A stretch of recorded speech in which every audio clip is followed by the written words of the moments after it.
다른 사람들보다 더 빨리 암기하는 11가지 비법. 영화 리미트리스 보셨나요? 봤는지 기억이 안 나요. 영화를 봤다면 모든 경험과 지식이 필요할 때마다 떠올리고 사용할 수 있는 특별한 알약을 발견한 주인공을 기억하실 겁니다. 그게 사실이라면 어떨까요?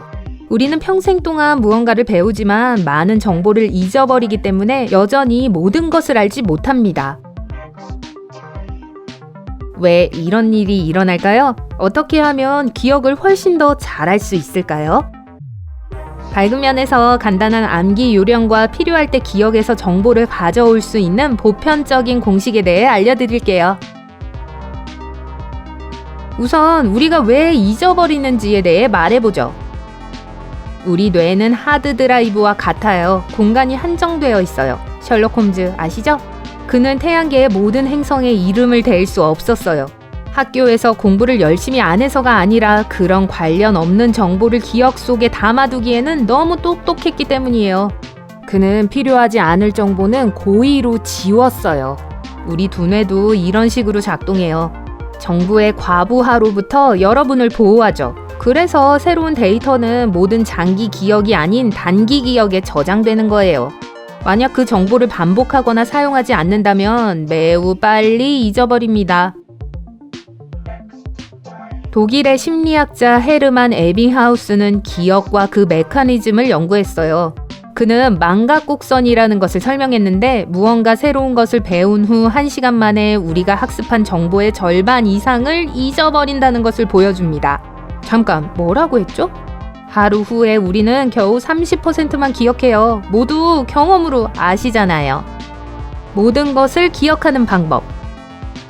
간헐적 반복이라는 암기 기법이 있어요. 어떤 정보를 더 오랫동안 머릿속에 간직하기 위해서는 장기 기억에 보관하려고 해야 합니다.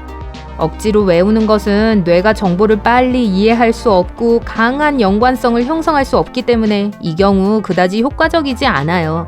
여기서 모든 것은 여러분이 무언가를 배우는 이유에 달려 있습니다. 빨리 암기하는 방법. 첫 번째 상황은 정보를 빨리 익히고 한번 사용하고 대부분 잊어버려야 할 때입니다. 이건 일반적인 시험 준비처럼 보이죠? 만약 시험을 준비하기 위해 밤을 새운 적이 있다면 이 비디오에 좋아요를 눌러주세요. 무언가를 빨리 암기하기 위해서는 그것을 배운 직후에 그 정보를 반복하세요. 두 번째 반복은 15분에서 20분 후에 해야 합니다. 반복 사이에 그 정보를 또 익힐 필요는 없어요. 그냥 쉬면서 다른 일을 하세요. 두뇌가 쉬도록 하세요. 배운 내용은 6시간에서 8시간 후에 세 번째로 반복합니다. 그러고 나서 정보를 처음 접한 지 24시간 후에 마지막으로 반복하세요. 다음번에 무언가를 빨리 외워야 할 때 이 방법을 사용해보고 어땠는지 댓글로 알려주세요. 잊지 마세요. 무언가를 오래 기억하는 법. 오래 기억하고 싶다면 기억 기간을 늘려야 해요. 기억 계획은 다음과 같습니다. 첫 번째 반복은 이전 기술처럼 학습 직후가 되어야 합니다. 이 정보를 20분에서 30분 후에 반복하세요. 그리고 여기부턴 좀 달라요. 세 번째 반복은 하루 후에 하세요. 다음 반복은 2주에서 3주 후에요. 그리고 최종 라운드는 2개월에서 3개월 후입니다. 이 방법으로 아주 오랫동안 무언가를 기억할 수 있어요. 왜냐하면 두뇌가 똑같은 정보를 다시 접한다면 그것이 필요할 것이고 지우면 안 된다고 생각하기 때문이죠. 이제 여러분이 더 쉽고 빠르게 암기할 수 있도록 도와줄 11가지 간단한 팁이 있어요.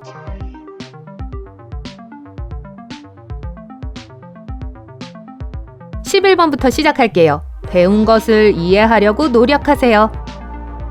아마 무언가를 배울 때 정보가 이해되지 않던 그 느낌을 아실 거예요. 보통 그런 학습은 악몽으로 변하는데 왜냐하면 운율이 없는 시를 외우는 것과 같기 때문이에요. 이해하지 못하면서 배우는 것의 또 다른 나쁜 점은 일부만 잊어버리고 계속할 수 없게 되는데 단어의 실제 의미가 아니라 단어의 순서만 외웠기 때문이에요.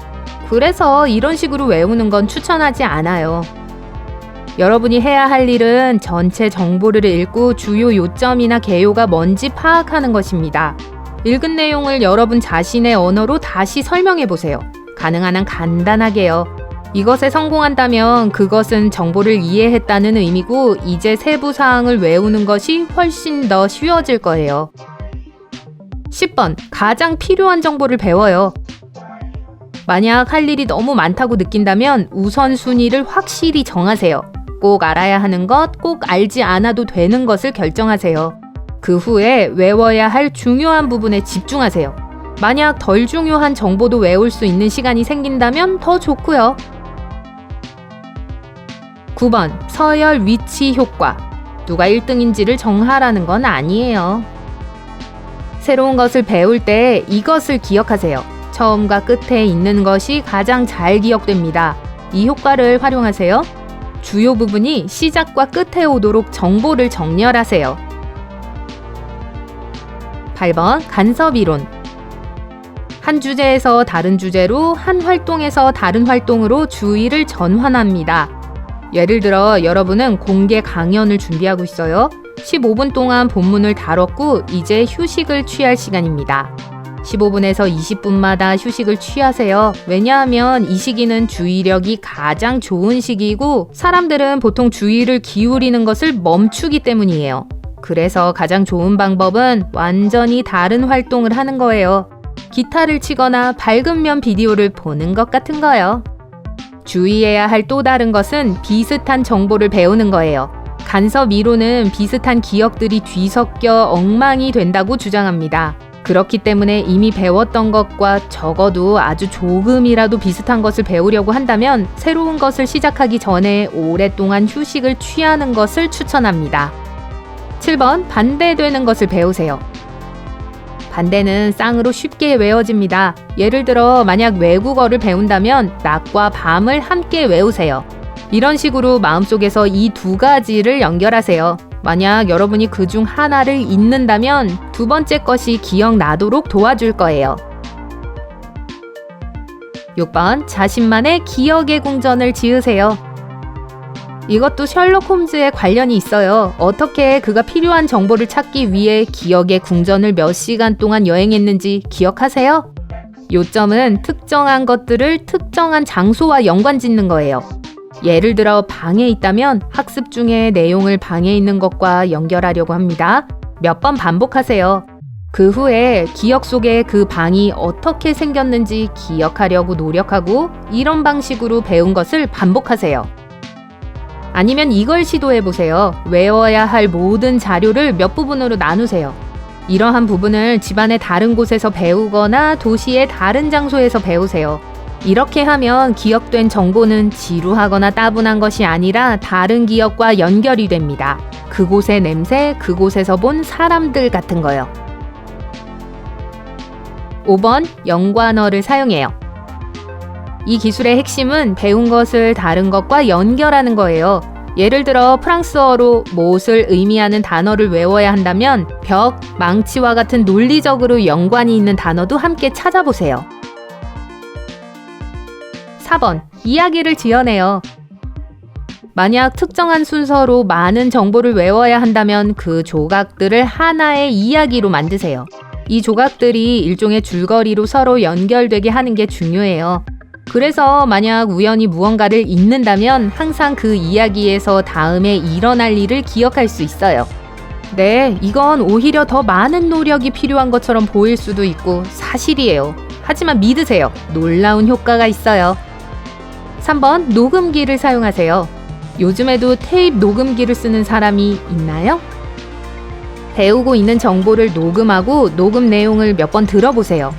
네, 자신의 목소리에 익숙해지는데 시간이 좀 걸릴 수도 있고 처음에는 이상하게 들리거나 불쾌하게 들릴 수도 있어요.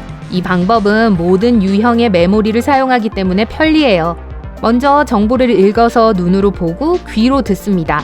배우고 있는 내용과 더 많은 접촉을 할수록 그것을 더 잘 기억하게 돼요. 2번, 시각화하세요. 배울 때 바디랭귀지를 사용하세요. 근육 기억을 촉발시키는 데 도움이 됩니다. 1번, 가장 좋은 자료만 선택하세요. 시대에 뒤떨어진 책이나 학습 방법을 사용하지 마세요. 그 책이 쓰인 이후로 많은 것들이 바뀌었을지도 모릅니다. 잘못된 정보로 판명될 수 있는 것에 시간을 낭비하지 마세요. 온라인에 접속해서 주제에 대한 최신 정보를 확인하세요.